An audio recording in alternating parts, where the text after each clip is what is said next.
పెహల్గాం దాడిలో ఉగ్రవాదులు పురుషులను మాత్రమే ఎంచుకుని కాల్చి చంపి ఎందరో మహిళల నుదుటి సింధూరం తుడిచేసిన కారణంగానే ఆపరేషన్ కు సింధూర్ అని నామకరణం చేశారు.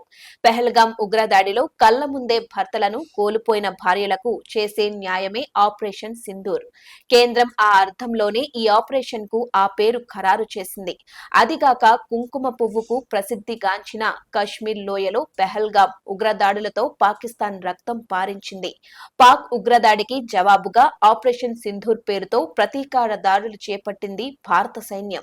పెహల్గాంలో రక్తం పారించిన ఉగ్రవాద దాడికి భారత సైన్యం ప్రతీకారం తీర్చుకుంది. దాడి జరిగిన తరువాత బీహార్లో ప్రధానమంత్రి వార్నింగ్ ఇచ్చినట్టుగానే వారి స్థావరాల్లో వారికి సమాధి కట్టేశారు. కొన్ని రోజుల నుంచి పక్కా సమాచారాన్ని సేకరించి ఉగ్ర స్థావరాల లెక్కలు తీసి మరీ టార్గెట్ చేసింది భారత్. పాకిస్తాన్ ఆక్రమిత కశ్మీర్లోని ముజఫరాబాద్లోని ఉగ్రవాద స్థావరాలపై సాయుధ దళాలు దాడులు చేశాయి. పెహల్గాం ఉగ్రదాడి తరువాత భారత్ సీరియస్ గా రియాక్ట్ అయింది.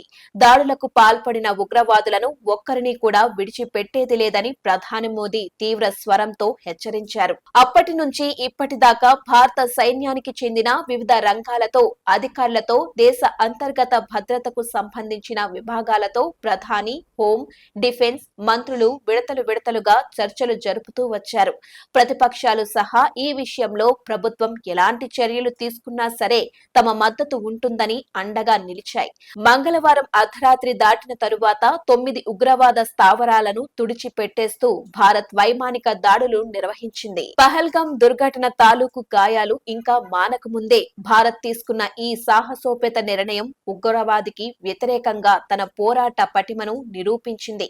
అంతర్జాతీయ సమాజం నుంచి వస్తున్న సానుకూల స్పందనలు, సంపూర్ణ సహకారం లభిస్తూ ఉండటంతో ఉగ్రవాదాన్ని భూస్థాపితం చేసే వరకు భారత్ వెనుకడుగు వేయదని స్పష్టమవుతోంది. ఇది కేవలం ప్రతీకార చర్య కాదు, ఉగ్రవాదానికి వ్యతిరేకంగా భారత ఆత్మగౌరవం నినాదించిన సందర్భం. ఈ దాడులు ఎక్కడ పడితే అక్కడ కాకుండా పెహల్గాం దాడికి సూత్రధారులుగా భావిస్తున్న 9 నిర్దిష్ట ఉగ్ర స్థావరాలపైనే జరిగాయి. మన గడ్డపై హింసను సృష్టించేందుకు కుట్రలు పన్నుతున్న కీలక ఉగ్రవాద కేంద్రాలను ధ్వంసం చేయడమే లక్ష్యంగా సైన్యం ముందుకు కదిలింది. పాకిస్తాన్ సైనిక స్థావరాల జోలికి పోకుండా కేవలం ఉగ్రవాద కార్యకలాపాలకు అడ్డాగా మారిన చోటనే మన బలగాలు ప్రహరించాయి. అత్యంత పక్కా ప్రణాళికతో, ప్రెసిషన్ స్ట్రైక్ తో ఈ ఆపరేషన్ విజయవంతమైంది. ఆపరేషన్ సింధూర్ ద్వారా భారత సైన్యం తన సత్తాను మరోసారి నిరూపించింది. దేశ భద్రతకు భంగం వాటిల్లితే ఎక్కడైనా ఎప్పుడైనా ప్రహరించడానికి సిద్ధంగా ఉన్నామని ఈ చర్య ద్వారా చాటి చెప్పింది. ఉగ్రవాదాన్ని పెంచి పోషిస్తున్న పాకిస్తాన్ కు ఇది స్పష్టమైన గట్టి హెచ్చరిక.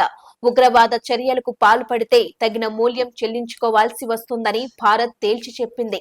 ఉగ్రవాదానికి వ్యతిరేకంగా జరిగే ఈ పోరాటంలో భారత్ ఎప్పటికీ వెనుకడుగు వేయదని ఆపరేషన్ సింధూర్ స్పష్టం చేసింది.